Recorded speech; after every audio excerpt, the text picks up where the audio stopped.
আমাদের আব্বুটা আজকে ছোট সুইমিং পুলে গোসল করতেছে।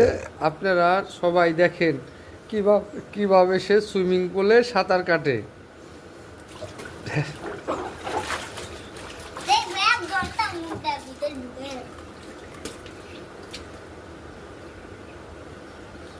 হ্যাঁ, সুইমিং পুলের ভিতরে মাথা ঢুকে দিছে এখন।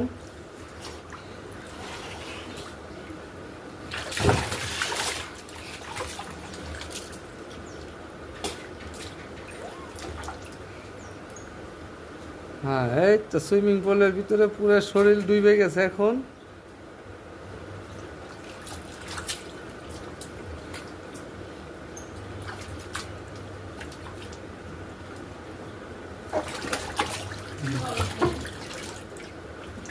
হ্যাঁ, এখন